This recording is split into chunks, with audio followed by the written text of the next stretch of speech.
Hey y'all, it's been quite a while. Listen, a lot has changed in my life. If you follow me on Instagram, you might have heard a little bit about that. But this episode felt urgent. I'm sitting on some really great episodes that I can't wait to release. This one feels urgent. So many of us are waking up to the idea of getting the up out of Dodge as Agent Orange rears his ugly head over our system. That aside, the Blaxit movement has been on the rise for quite some time now, and I spoke to two relocation specialists. One specializes in a few places, chiefly Panama, Medellin, Brazil, where else? Something else.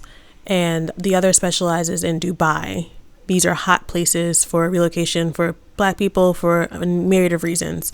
In this episode, you're going to learn a little bit about credit when you relocate, a little bit about finding a place to live, a little bit about what's it like to actually relocate and uproot your entire life, all by way of her journey. I certainly had questions about healthcare. This episode was previously recorded, so when I say previously recorded, I really mean it was like months ago that I did this interview. So I'm going to try to interject if something is no longer relevant or has changed, just so we're on the same page. Anyway, enjoy the episode.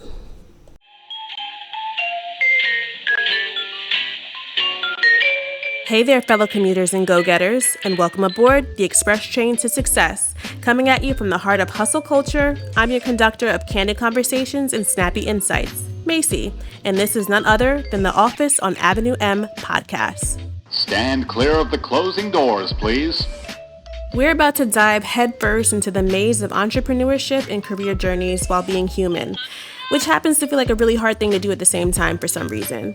We'll be cruising through the stations of personal growth, career strategies, mental health, PR prowess, and creative direction, all while unraveling the enigma that is office politics and why you hate your job that just so happens to be your own freaking business sometimes. If you don't know me, I'm Macy. I've got over a decade of experience in the media business trenches, and now I'm the owner of my own creative communications agency. Consider this show as your stop for solidarity. I hope you feel seen. The next stop is... Get the... Oh, the Expat Files, Panama. Today's stop is Panama. This episode is for anyone who's ever looked around and thought there's gotta be something better out there. Whether you're exhausted by corporate America, the grind culture, or disillusioned by the state of U.S. politics, or you're simply in search of peace, purpose, and a sense of community, you are not alone. In 2021, I had the wacky idea of relocating out of the United States, and I did what any millennial would do. I went on Google and YouTube, and I came across our guest today, Charlotte Van Horn. Charlotte has become a lighthouse for those seeking a softer landing. Some have called her the Harriet Tubman of the Blaxit movement, and for good reason. She's the founder of Black Expats in Panama, a booming community that has helped over 40, I gotta correct that number, make the bold move from the US to Canada. With her signature blend of heart, hustle, cultural insight, she's created a blueprint for a new kind of American dream, rooted in belonging, safety, and legacy. You may know her from your YouTube channel with over 40,000 subscribers and her Black Expat Journey podcast. Charlotte is showing us what it looks like to thrive abroad. So I took her tour in September 2022 and began mapping my grand escape. And it has not been an easy journey, and I'm still here. Life will throw unexpected twists and turns at you, but I found tremendous comfort in knowing that there's an expert out there to help me every step of the way. And today, I am sharing her with all of you. So grab your Metro card or maybe your passport and join us as we talk Blaxit, business, building a new life abroad, and with intention. Welcome, Charlotte. Thank you so much, Macy, for having me. What a lovely introduction. I was channeling my inner Charlotte. We're going to start from the top and just jump right into it. People have a lot of questions. There's some rumbling about what it takes to move abroad. There's some hesitation, and people just have big question marks that I feel like you would be the perfect person to answer, perfect voice for that. And I think it's fitting to just ask you, what is BEEP? What is the Black Expats in Panama? What is it? We are a fully licensed tour operator in Panama, and also we're incorporated in the United States. It started out as a Facebook group because, just full transparency, my husband is Panamanian. We purchased a home about 12 years ago here, and we were going to retire. And I just needed to find sister lot clients. And as I was looking for Black expats anything in Panama or anywhere really, I wasn't coming up with a lot, especially for Panama. And I kept going back and looking. And finally, the Holy Spirit for me just said, build it, create it. You just need to create it. So Black Expats in Panama started as a Facebook page. And then we grew about 200 first year. And then George Floyd was murdered before us. And then when that happened, everything changed. So all of a sudden, people were saying, what is it like living in Panama? Is the police brutality there? Is it melanated people there? What does it take to get residency or citizenship there? And of course, it was never my intention to become a relocation specialist. So I didn't know. I didn't have those answers. So I just decided to get the answers and create a tour. But the tour had to be not only relocation, but it had to be cultural. And our first tour was in May of 2021. And we do a relocation tour with sharing the Afro Panamanian culture and history as well. And then we have a community side.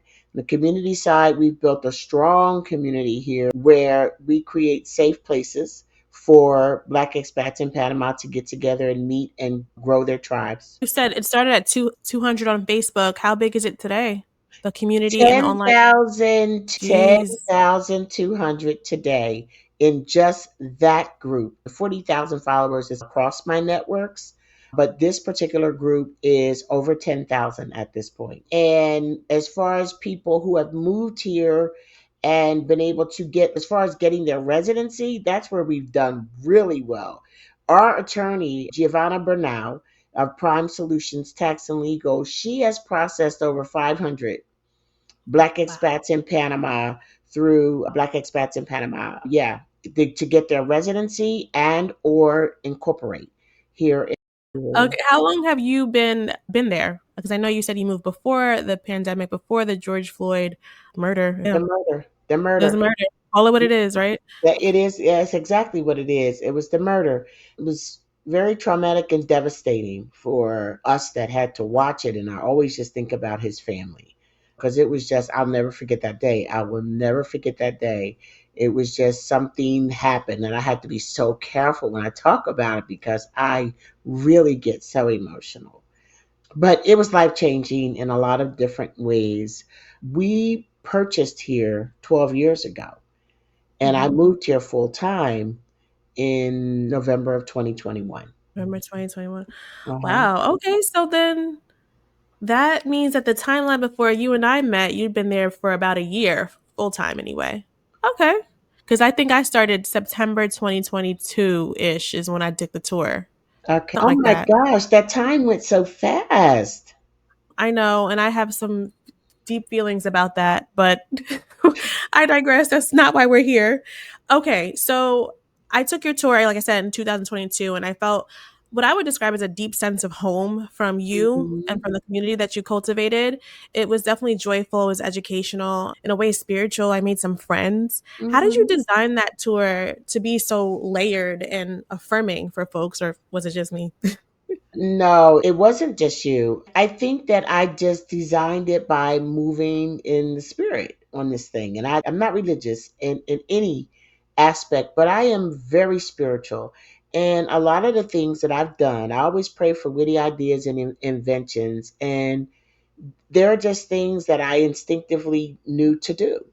And Hmm. one of the things was setting the expectation. And when people come in, I think that the Zoom calls that we have beforehand really help people to connect before you get here, which really kind of helps people be more cohesive. I think the fact that we really need each other right now plays a big part in the way things work as far as us connecting when we're here, being able to communicate with people who are either in a space that they're either in the space that you're in or in the space that you might like to be in. And we connect because we're Black people and we share a lot of similar experiences. Black Expats in Panama is for us by us. We do not discriminate. There are other people who have come on our tour, and that's fine. And as long as we are aware of lanes and we're good. Stay in your lane. Understand that this tour is for Black people to feel comfortable expressing whatever concerns they have about being in the States and coming. So, between that and the swag bags and the love and just your question, I kind of give more credit to the people that come than actually myself, because you bring your energy, you bring your willingness to connect with others, and that's what makes it so special. Yeah, that's a great answer. I want to talk a little bit more about just living abroad as a Black American.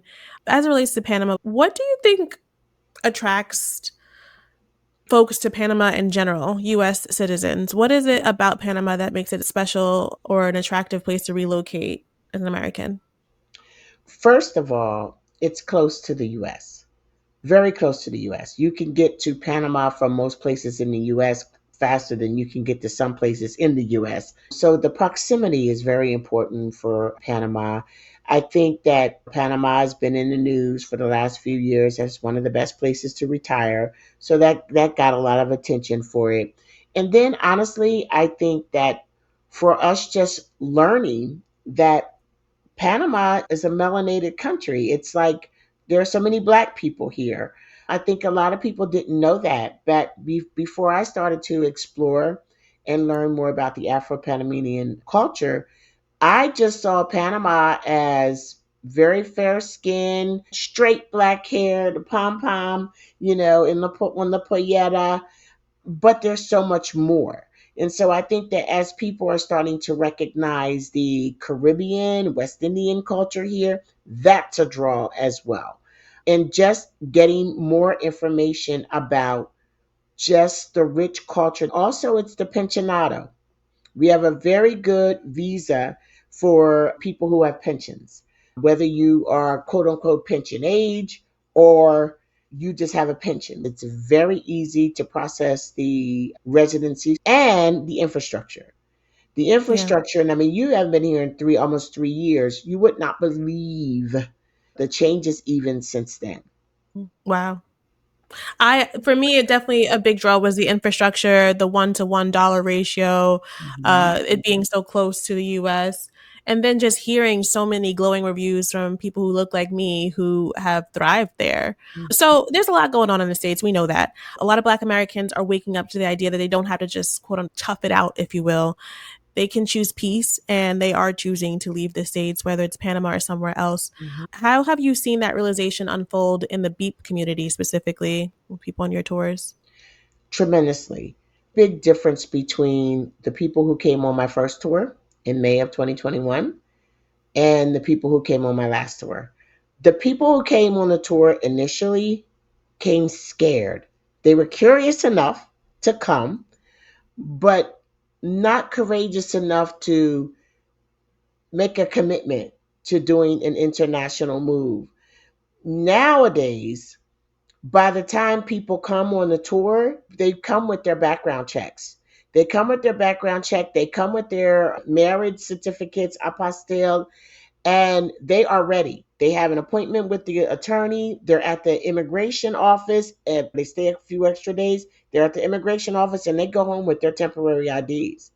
There are people now, Macy, who come and buy homes before they leave. They Mm. come and put contracts on homes or apartments before they even leave. They already got their date to come back. So they're So not it playing. has evolved. It has evolved. It has really evolved where people are much more knowledgeable. Yeah. So how does living in Panama as a Black woman compare to your experience as a Black woman in the US? Living here as a Black woman, it is there is absolutely no comparison. I don't, honestly, I don't have a bad day here. And people think, they say some people who live in these international spaces, they act like everything is everything and everything is perfect. And it's not. It's not. And that is not the image that I'm trying to convey. But Macy, I think that for the things that you would change if you could, they're so minimal compared to the things that need to be changed in the United States. We spend so much time in the United States on that grind. We are constantly on this get more thing. And we don't have a lot of peace in our lives. We don't. I Mm. sleep different here. I am viewed differently here. I am seated at tables that I would not have been able to be in the same room in the United States. It might not be the same for everybody, but I have a lot of privilege here. I have a lot of privilege here. And I think that with that privilege that I have, I'm very serious about it. We are deeply invested in Panama. We are not just here to take. Panama is a very generous, lovely country. And I think that I enjoy giving back to it. It's a wonderful relationship that we have. Even with everything going on in the United States and with all of the talk about Panama right now, I've not seen any difference in the way that people treat or receive me here. And I think that's important. And I think that most Panamanians know that what people say in the United States and or messages that come from the White House are not my voice. It's not Mm. my voice. It's not my voice. And I think that they know that. And I've not seen any pushback. And I sleep like a baby here. I eat better here. I exercise. I have so many diverse relationships. And I get a lot of joy out of being here. Wow. That's actually really affirming because one of the top concerns I'm hearing from one of my best friends who's considering moving abroad, and I had, of course, recommended Panama because, I've been wanting to go to Panama forever. She's concerned about the political climate and feeling safe and like how she's perceived as an American. So it's really affirming to hear that Panamanians, from what you observed, can differentiate what Agent Orange is saying and what's the voice of the actual people. It's Yeah. really affirming. Yeah. And that you still feel safe, because there is a lot of chatter about what's going to happen with the Panama Canal and how is that going to be handled? Is that going to cause a rift between the two countries? We don't know. But there still sounds like there's a sense of peace between expats and Panamanians. Is that safe to say? That is very safe to say. You have people and they say, is it safe? And to me, I just think it's hilarious that people from the United States are asking me, is it safe here? It is hilarious I, because I can imagine why you're saying that, but I need you to explain to the audience why you're saying that. I feel much safer here. I feel 100% safer here than I do in the United States. And it's not even about feeling safer here. I am safer here. And for people that feel like we don't know what's happening in the United States, and I don't think that we need to be sitting around waiting to see. You need to be working on your plan B, period. Because once it hits the fan and you can't make a move, then it's too late. Why wait? People are getting so concerned about what orange people are talking about. But what are you talking about? That's his plan. That's his plan. What's your plan? That's my question. What is your plan? Because if you say you don't want to come to Panama because Panama's on his list, Greenland's on his list, Mexico's on his list, Colombia's on his list, you Yeah. name it, are you going to stay in a place that you feel unsafe because you're afraid that you might feel unsafe somewhere else? I think that you really need to consider what is it that you're afraid of.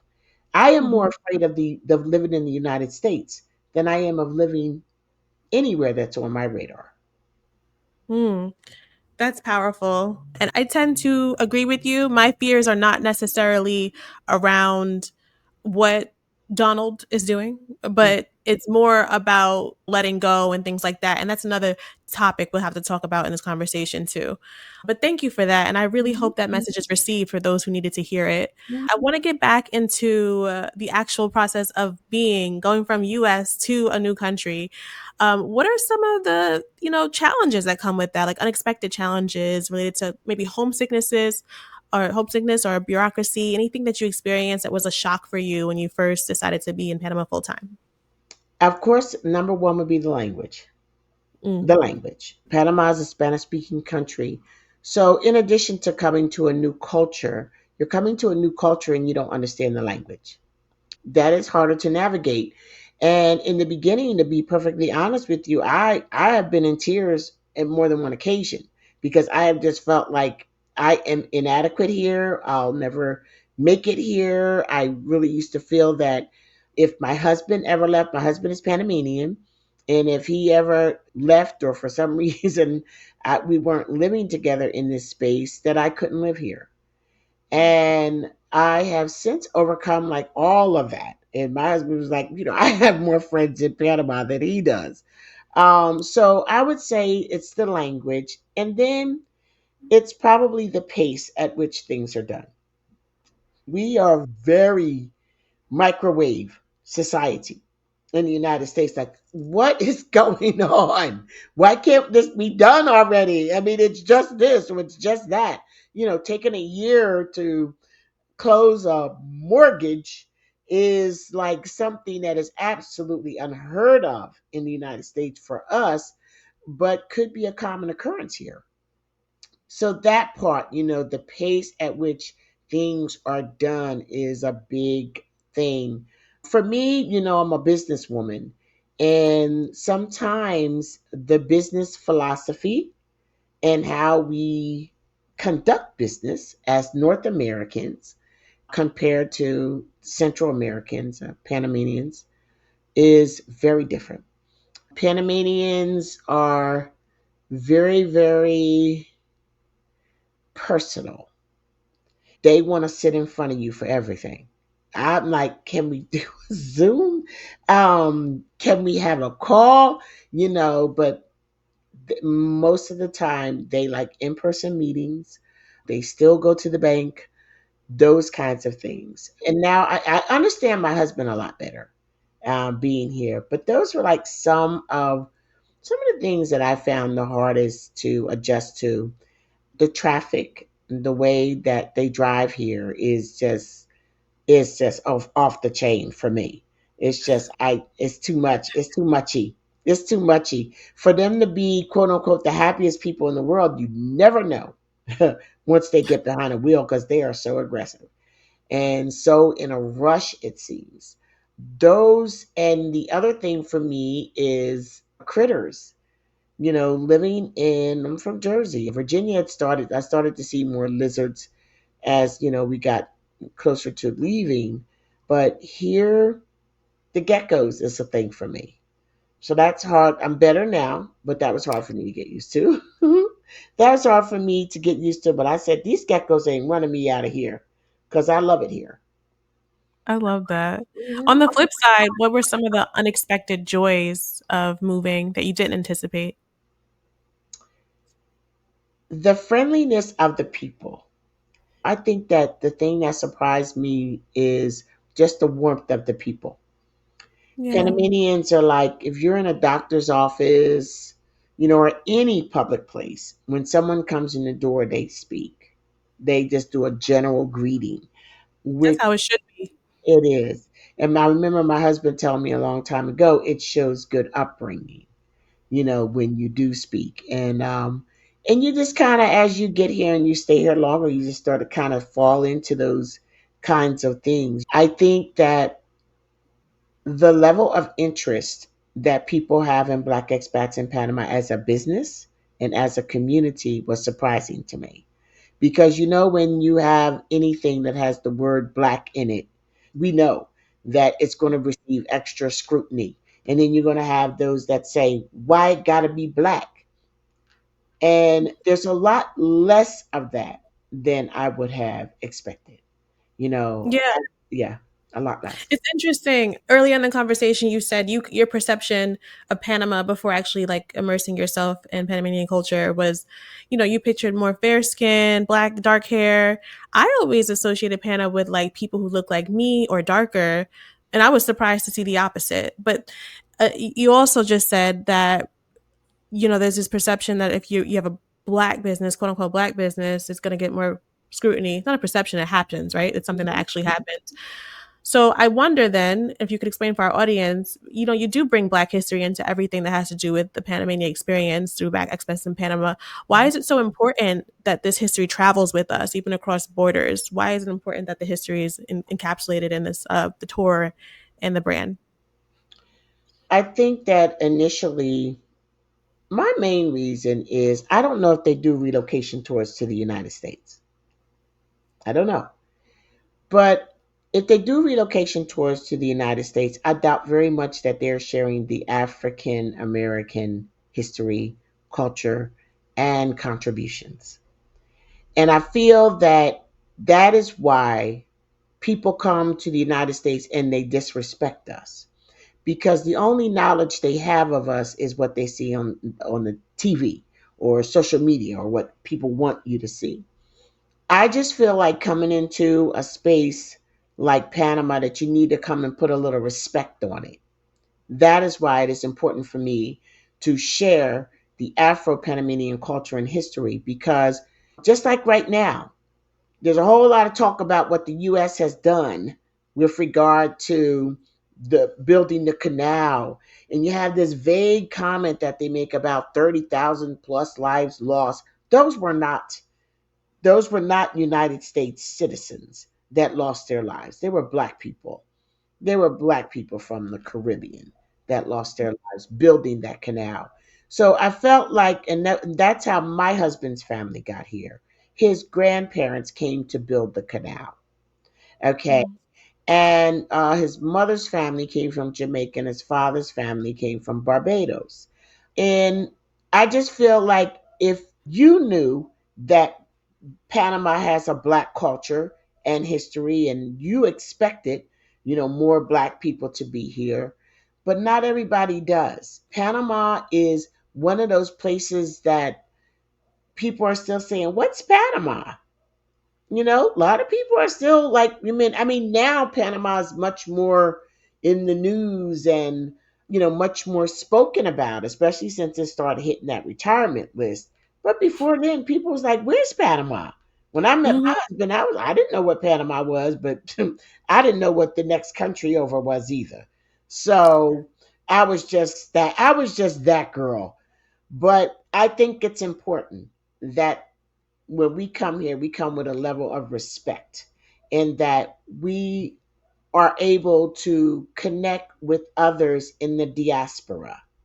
I really do appreciate that. I think there is a lot of chatter about folks who are relocating to different parts of the world and not necessarily making the effort to understand the culture, to understand the historical relevance of Black people's contributions to that culture, and just in general, all those little nuances that show up in a myriad of ways. I think it's important if you're stepping into any pre existing culture to understand it, fundamentally understand it. And I appreciate that you weave that into the tour. I thought it was one of the most valuable pieces about it. So, Yeah, thank you, I Charlotte. agree. Yeah. Janata con gusto. Look at you. So how's that Spanish now? How's the Spanish now? It is coming along. It is coming along. Since I came here full time, it's much better. Macy, I got so tired of not understanding what people were saying to me. Then it just really started to wear on my confidence. And it got to the point where somebody could be knocking at the door. I wouldn't answer the phone. I would not answer the door. I said, I know they see me sitting here on the couch, but I'm not answering the door because I don't know what they want. And I would call Alfredo, please come answer the door. That is how traumatic it was at some points for me.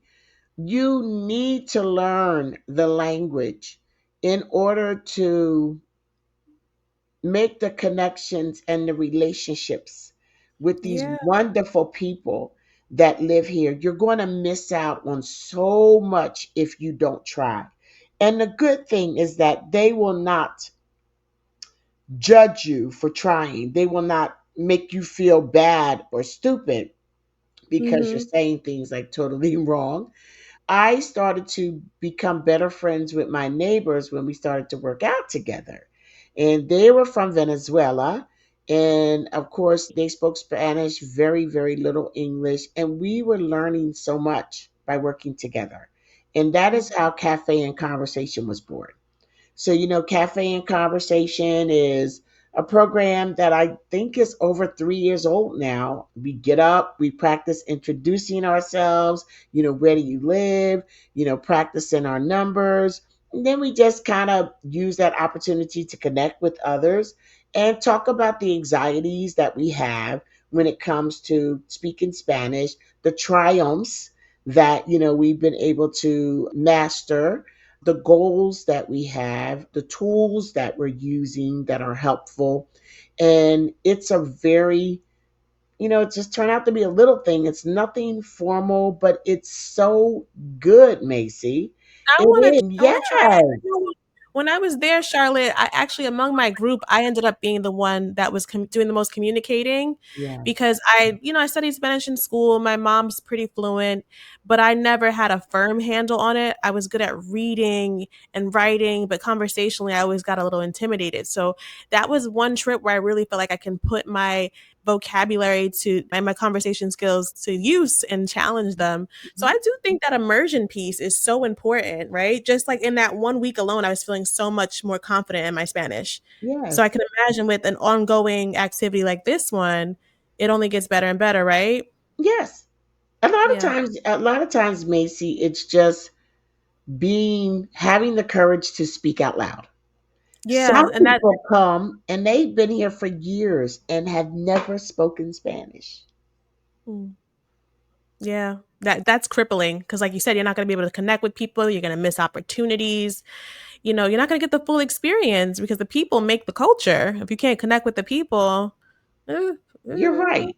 And a uh, lot of them, people that get away with that, move to these communities. There are communities where the expat community is so large that you can get away with boquete. speaking Spanish, and the people that serve those communities, as far as the Panamanians, they feel pressure to learn English to get the foreigners' business.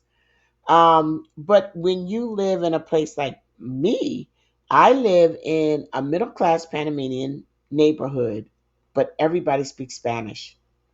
Mm. My 7th Street posse, some of them speak a little bit English, and my best friends on the street, they're totally bilingual. But for the most part, if I'm going to hang out with them, I have to try to pick up Spanish because they don't use English a lot. And this is Panama. You're in a They don't different have to. place.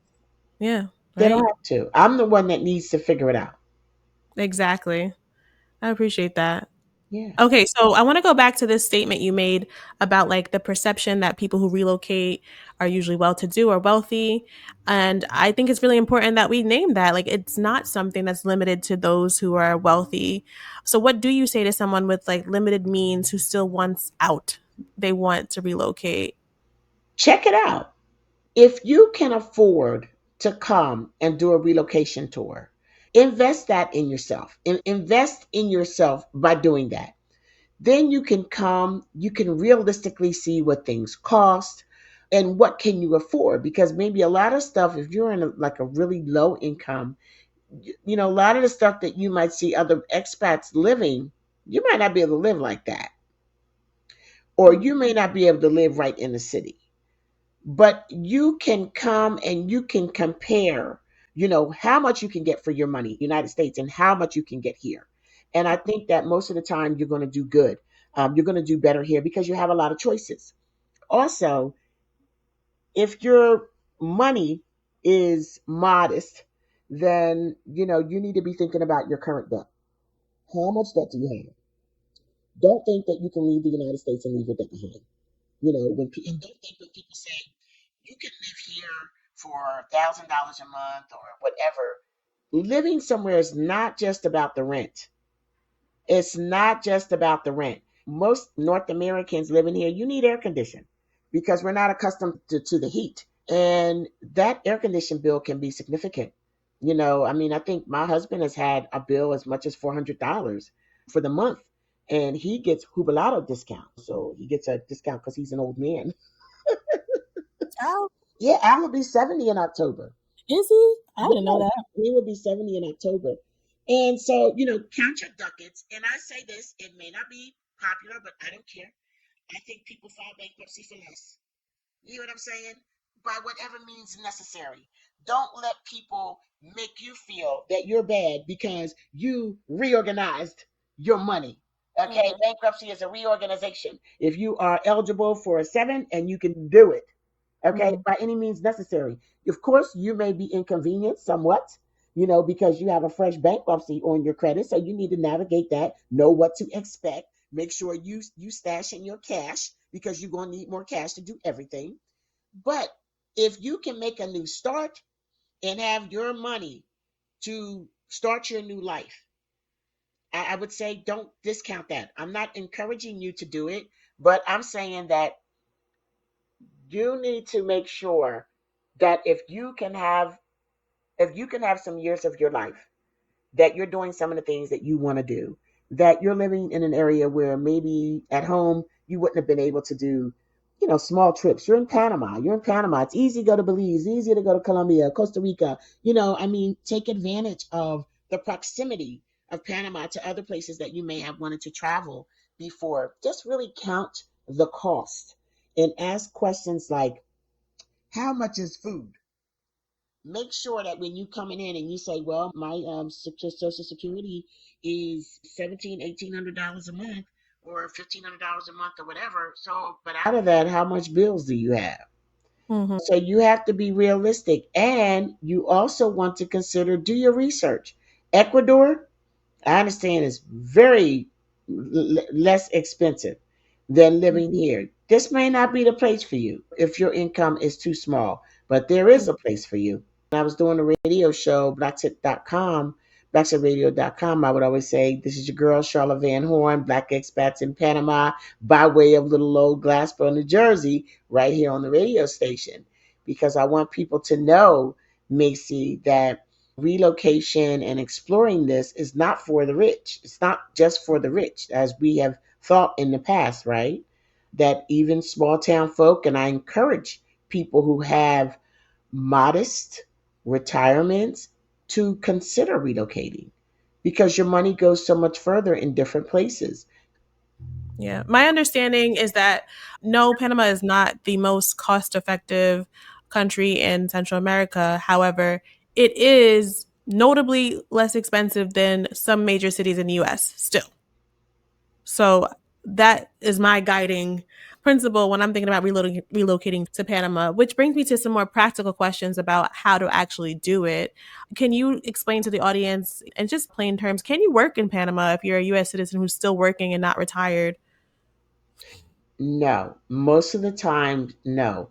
I do believe to work in Panama, if you received an offer or you were able to work in Panama, you would have to have a work permit. If you come in, which is very popular by the pensionado, you're not allowed to work. You can get around that in some different ways, which I can't tell you exactly how, but I think it may involve transferring from your pensionado visa to another kind of visa, because pensionado is basically you're coming to Panama and you're not going to make money here in Panama. It's interesting. I was talking to one of your experts, and I could be remembering the information incorrectly. Mhm. It was about a few months ago. I think you can open a business in Panama with a You can. different visa, but you have to employ Panamanians. Yes. Something to that effect. You really do, for those listening, have to get on the ground and do your own research and speak to the right experts. But I don't think you can have a job at a Panamanian company. No. That I think that was a stipulation. Is that correct? You can have a job at a Panamanian company. You would have to have a work permit to do so. I'm saying as a pensionado visa, you would have to transfer into another visa. One way of coming here is by starting a corporation. You can start a corporation, but say if you come and you create a corporation here, that is one way of receiving residency. The main thing I think to remember is that Panama protects its professions for its people. So if you're a doctor and you're like, well, I could go and, I could, do those things. No, you can't. You cannot come here and be a doctor or a lawyer. There's a whole laundry list of things that you cannot do. I'm glad that you asked that question because there's a lot of different ways that you can do it, but you need legal advice and they need to speak to your circumstances in particular. If you still have a job where you are online, that is a way to be in Panama and still you're still working through the United States. But Hmm. you that is one way of doing that. Like digital nomads do that. You don't have to be a digital nomad to do it, but you do have to have a plan. Yeah. And I think that people come in and say, for example, a lot of people sell homes. They sell their home and then move to Panama or whatever international space you select. And some people have never had 6 digits in their bank account. They sell their house, they walk away with $1.50 or something like that, and they just feel like they some kind of rich. And you come to Panama, and if you're not replenishing that money, oh, it does dwindle. Because Hmm. let's not even talk about the social life here. I mean, the social life will I run. went outside when I was there a little bit. I had some. Yes, it will drive you broke. But I think when people don't come with a plan, they end up going home to take care of their mom, or something's happening with my grandkids. I'll be back, and they never come back. They just leave quietly, and it's because a lot of times they've run out of money. Yeah. Just to recap, because I know we kind of went in a few different circles. For those who are listening, yes, you have to get legal advice on your unique situation to figure out how you're going to sustain yourself in Panama. There are options. It sounds like the jobs are reserved for Panamanian citizens, right? But there's ways to create an income, whether it's remotely, whether it's a different type of visa. Which visa works for you the best is again going to come from that consultation with an expert. Yes. So there are ways to make money. You got to have a plan, a fall safe, right? But I don't want to discourage folks from going because for that reason. And honestly, from what I understand, a lot of the jobs in Panama are not going to, they're not the same salary you're going to get in New York City. No. So I would, my resolve or what I was going to do was going to either going to be remote work or starting a business because that's what I do here. So Hmm. it came naturally to me and to go with some savings, of course, and some investments going. One thing too about starting a business, Macy, is that it can be a way for you to help other people in your circle to obtain residency because you can hire them. Once you are a Panamanian corporation, you can hire them. You can hire people, from the US and they can come here to work for you as well. Right. Yep. So there are ways, Hmm. but you don't just think you're gonna go get a job down at McDonald's and be good. It's not gonna work like that. Okay. So let's get into more nitty gritty. I talked about working there. I talked about the house. We talked about the housing situation a little bit. I think you said something to the fact it depends. You live based on how much money you got and what you could afford, right? Just Hmm. like anywhere else. We saw divine opulence in Panama. We saw things that are a little bit more quaint. One of my favorite things about Panama was how diverse that infrastructure was. You can have that city experience, you can have that old town experience, that Caribbean island beachy experience. It just Hmm. depends on your lifestyle and what you want. So sky is kind of the limit. What can you afford, and how do you want to live? Is really what it boils down to. Yeah. Healthcare. I want to touch on that really quickly. I know this is a big topic, and I'm not expecting you to be like a full blown expert in the subject, Hmm. but a lot of us have ailments. I'm curious if the healthcare system, if you could just give us like high level, does it work differently or similar to the United States? No, it doesn't. I feel like as far as healthcare, everything that you know in the United States, forget about it. It's just not here. And when we talk about healthcare, we already have things in our mind. We already are thinking if I need an MRI, it could break me. I mean, if needing an MRI without health insurance could be something that could literally create a financial stress for a lot of people living in the United States. The prices are just not the same. You could go and get a consultation for as little as $25 with an MD. Doctors here are not they're not in that big, at least they aren't at this point, they're not in that big pharma thing where they're just constantly trying to sell you medication. Doctors here are on your WhatsApp. They send you a message after a surgery. How you doing? After you go home, they send your spouse a message. Um, it's just much more personalized care, and it's much more affordable than you would expect in the United States. The thing about Panama that is important to know is Panama is it discriminates you against you for your age. Mm, Panama is very they do a lot of age discrimination. Yeah. So you disappointing. can't get health insurance after like 70 or 75. You can't get a mortgage after 70. I was can't remember if it's 70 or 75. And sometimes it fluctuates or different companies may offer a special plan where it will cover the people.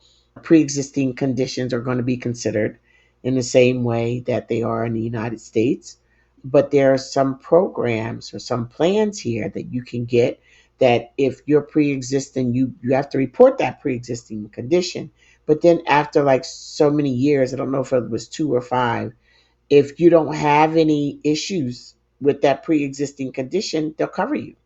They'll cover that condition.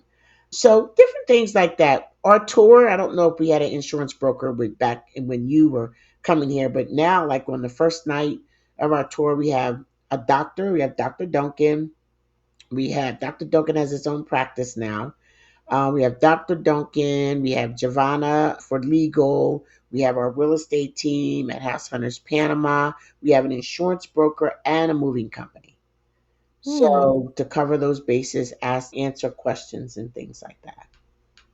Yeah, I love that. I noticed that there were more professionals in the network than when I started, Yeah. but you still keep us pretty informed about new development. So I appreciate that. I know I spoke to a tax expert previously, someone to help me like with pets because I was like, what do I do with my cat? I don't remember who it was, but that was a big question mark for me too. I'm like, how do I transport her? Oh, she has to get a passport. It was a whole thing, but there are a lot of question marks, right? So can you walk me through like a typical consultation when someone's saying, I think I want to lead to US and they're talking to you? Is that something you provide or is it more just like go through tell me what that looks like for folks who are interested? I offer consultations. I offer at this time it's an hour Zoom consultation. And what we do is, what do you want to talk about? You have people that call, and a lot of times what helps is that when they book the consultation, I ask them, how can I prepare for your call? So the good thing about the consultation is that you don't have to hop around through all my videos and the group page and everything. You can just say, bam, these are the questions that I have. A lot of times at the end of the call, I end up referring them to our professionals. So I give them those links and just give them whatever information I can. Something else I noticed in the new website, I saw different sub communities within Beep, and I thought that was fascinating. I remember sending you a DM at one point, like, "Hey, do you have anything for like singles? Because I just want to know if it's worth it out there. What's the dating scene like?" I see a couple different subcategories now. Can you tell the people what they are for those it might resonate with? Maybe they're looking for something Yes, specific. we have our subgroups are Black Expats with Kids in Panama. We have Love and Marriage in Panama City for couples. We have Single and Satisfied. We have the Beep B2B network, business network, which is amazing. That's a very important thing, especially for people that don't know how they're going to make money here. We're just everybody, we meet up. And I set up a system that would make it easy for people to know when things are going on. I love that. Mhm. I want to get into these last few questions that just came from some friends who were excited to know that I was going to talk to you today. Uh-huh. Okay, the first one is about families. I have a young mom, a single mom, and she's concerned about building community and being able to cultivate support around her children and education and stuff. What's just a tidbit that you can offer to someone coming here with children? You should join the Black Expats with Kids. If you're on Facebook, join the Black Expats with Kids in Panama, because that's where that do your research on the schools and compare neighborhoods. Once your kids are here, the kids are thriving here. They're thriving here. I'd say that for the kids, the outskirts of the city is great. A lot of families choose to live down at the beach, New Gorgona, mainly New Gorgona, not so much Coronado. But you definitely want to know what's up with the schools. Make sure that you can get your kids in the school that you want them to go. Consider homeschooling as far as those people who want to make the move, but the school is, you either have to wait to get the kid into school or something like that, or you just want to go and kind of see how things do go and go a not more non-traditional route. But you will make connections. Come out Mm. to a lot of the events that we do. Black Expats in Panama are adult driven. They are. And so I try to get the families to do more family oriented stuff. I just recently found them a cultural Caribbean day in Cologne for kids because I'm like, people are like, well, I want to go, I want to come. I want my kids to have this culture. And I get it. It's just that I can't do everything. And I am very far removed from children. This sister, Jenny Calabero, I probably said it wrong, but she owns Trip to Jenny. And she's a black owned tour operator here in Panama. And she is one of the most excellent tour operators I've ever met. And she has this tour that families can go on. So, just try to connect with people in advance, and so that might be helpful. And just make your connections how you can, and then come and do a scouting trip. Yeah, I love that. It's good to know that there are all these subgroups online that you can connect with folks that are living a similar lifestyle, want the same things that the experience you do, have similar needs, right? And that was important for me too. Okay, another question on this list is about the concept of credit. Is it similar or different in Panama? Very good And question. It's different. Panama does not have a quote unquote credit bureau. When we came to Panama, and when you come to Panama, you got to build credit the old fashioned way. You get your cable, you get the cable in your name, you get your cell phone. And those are ways that you start. You get your bank account. And when you come here, that our attorneys help you. If you come in for residency and stuff, they help you get your bank account. It's not real hard. Get the bank account. That's how you establish credit. And so it's not a bureau type system. However, there are some companies here who, if they know you're from the US, they will ask you for a US credit report. They will ask you, some of them will and some of them won't. Like if you want to buy a house or if you want to buy a car. I think when we bought our house, we had to give them credit report. really, okay, Mhm. yeah, that's But kind you of don't surprising. have no credit here, right? So I guess that's their way of trying to check your credit worthiness. Gotcha. What are the top things you need to have in order before making a move abroad? Whether it's like mentally, emotionally, logistically, what comes to mind for you? Decluttering. You need to know what are you going to take with you, what are you going to leave behind, what does that look like. If you're coming into a place where you're coming to rent, most places here that you rent are furnished. So keeping that in mind, that most of the places you rent, they're already going to have furniture in there. Count that money and see what it looks like. It's consider what it really costs to live there. It's not just your rent. It's beyond that. It's not just your rent. You want to connect as much as possible before you move. That's the one good thing about Panama. It's like you can connect. Panama, the wonderful thing about black expats in Panama is we have definitely moved from, we're not in the computer. It's a real thing. You know what I'm saying? And so we have events where you can come, you can meet people. I open up my welcome dinner now where people can come and just have that first night dinner with us, with the professionals. And I charge them like $40. But some people aren't ready for a tour. Some people feel like they don't need a tour. They like meeting vetted professionals because one thing for sure, the people that I work with are definitely vetted. So you definitely want to connect with the professionals that you need to be successful.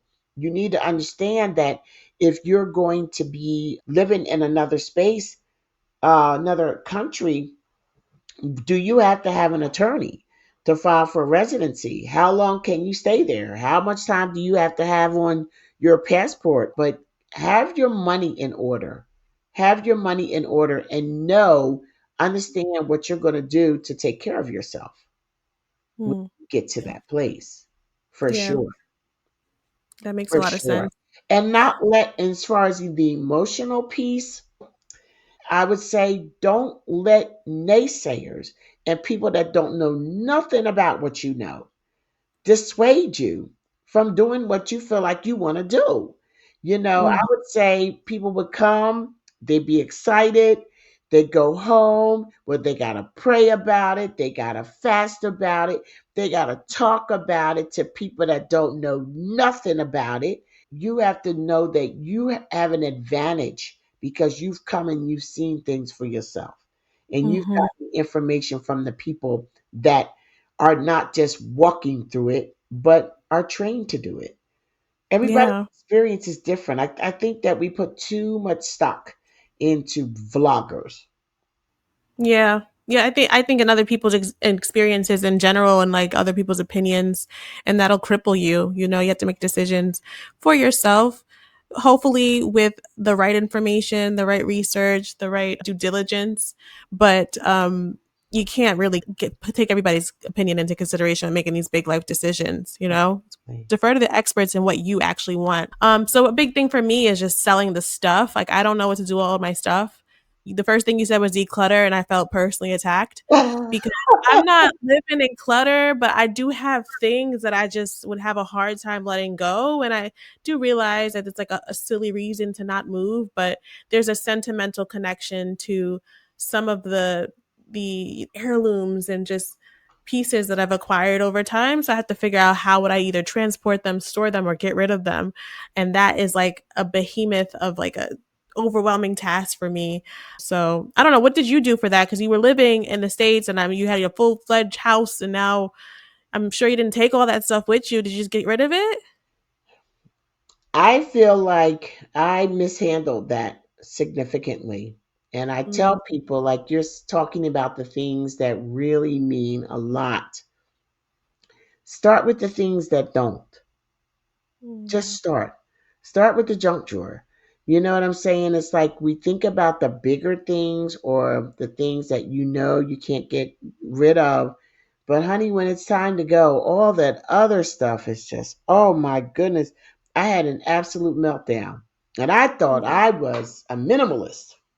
Well, Yeah, my house looked like I was a minimalist, but honey, them closets was telling another story. that's my problem. Like my house is spotless. Don't open the closet though. Don't open the closet though. You'll find 20 years of just pain and history. Paper. Paper that I cannot throw out. Papers that I've literally carried with me for 30 years. Yeah, And it's always the last thing that you get to when you're yeah, moving. And it ends up, you're not getting to it. I mean, nobody cares about the papers but you. And it's just, you got to start somewhere. And you really have to decide what's really important to you, Macy, you need to bring. That's yeah. it. But That's it it. can't be everything. Or if it is, you have to be going into a space that's going to allow that. But I came with was it a 20 foot or a 40 foot? It might have been a 40 foot crate. We just went all out. And we had had our house for several years. When I moved here and I bought my things here, I was home. I Mm, was home. Being able to have the things that I loved having around me at home in the States, being able to have those things here grounded me. mm. And it just made me feel like this is home. It Oh, was that's really really reassuring. Wow. significant. It was wonderful. It was wonderful to look around and have the things that were special to me. I gotta figure that out. Just top three professionals someone should connect with when considering moving abroad. A relocation specialist, of course. A re- right? Because they're gonna Relocation everybody. specialist who will connect you with everyone. But if you don't go that route, you definitely want to connect with an attorney. If an attorney, whether or not an attorney is required, depending on where you're going to move in Panama, to receive residency here, an attorney is required. But for me, I would never do nothing big like this without having a professional on my side. You need to connect with the attorney, you need to connect with a realtor, and you need to establish who's going to be your doctor when you get here. I think it's important to make those medical connections early. So, Your relocation specialist can help you find and identify those people. oh yes, Okay. yes, See? we provide those people. We Mm-hmm. provide all those people in one stop. You get all of that. All right. So where can the people find you? Black expats in Panama everywhere. We are Black expats in Panama or at Charlotte Van Horn. Just Google us. I think the best way to reach out and find out things about us is blackexpatsinpanama.net. Perfect. Mhm. That is it. That is it. We have completed the interview, and you gave me such juicy, substantiative answers. So we went over time a little bit, 15 minutes over time, but that's okay. I hope it's okay on your side. It is. Um, You didn't. I did want to mention that we have expanded into Colombia. Is another place that is very, very reasonable for people to live. And it's like for people that have more modest incomes or people that are, feeling, unnerved because, the orange thing has his eye on Panama or whatever. Colombia is another option. I have my professionals lined up. And so basically what we're doing is we are recreating what we've built with Black Expats in Panama, and I have a few other countries that are coming next. Woo! That's exciting. I'm so excited to hear that. Oh my goodness. I might have to check that out. I Yes. might have to check that out because I'm. Did you say Colombia is a little? Is it more affordable or is it similar Oh, to much more affordable than Panama. Now, Medellin is not hot like Cartagena. Cartagena is hot, it's along the coast. Medellin is more interior, but it's beautiful, very inexpensive. I mean, you can still buy a house for $50,000. Panama?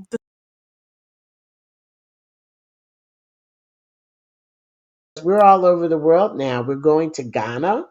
I do cultural tours now too. So Ghana, I have 75 people coming to Ghana with me in October and November of this year. We're going to Rio. We're going to Brazil and going to Baja, Salvador, where it's like the real strong black roots are. So we're doing like in flights in Colombia. It's like a 10-day trip. It's going to be Wow. quite the experience in both of these places. So it's amazing. It's That's amazing. amazing. That is amazing. Good. Cool. You're doing your thing. I'm so happy that you exist, that you're here for us, and I support what you're doing wholeheartedly. And at some point, I'm gonna put my big girl panties on and get up out of here. Yes, we will be waiting with open arms for you, and I'm just glad that we were able to meet, and I've really enjoyed following you over the years. You're such a celebrity. You're such a celebrity. You're so cute, Charlotte. You're the celebrity. I'm inspired by you. But Oh, hopefully we get to connect in real time. I do want to take another trip to Panama mhm. over the next year. So I'm just trying to make that happen. A lot of life transitions happening on my side. So I gotta again prepare and plan. That's where I'm at in the journey to making sure that when I get there I can sustain it. So Mhm. that's where I'm at. Plan your work and work your plan. Just don't plan yourself to death, Macy. Oh goodness. Yeah, I'm good for that. I'm really good for that. But I think I'm doing it the right way now. I don't think I'm over Okay, planning. good, good.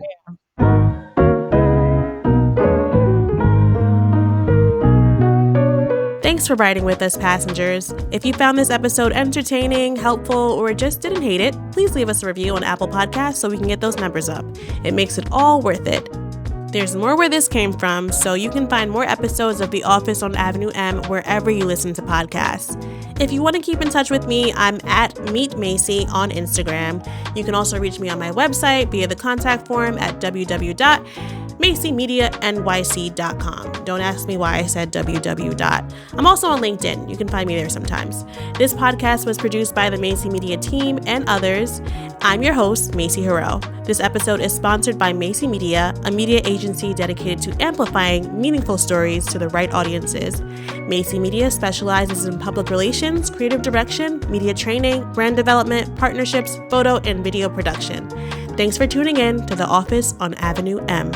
And this is my stop. Stand clear of the closing doors, please.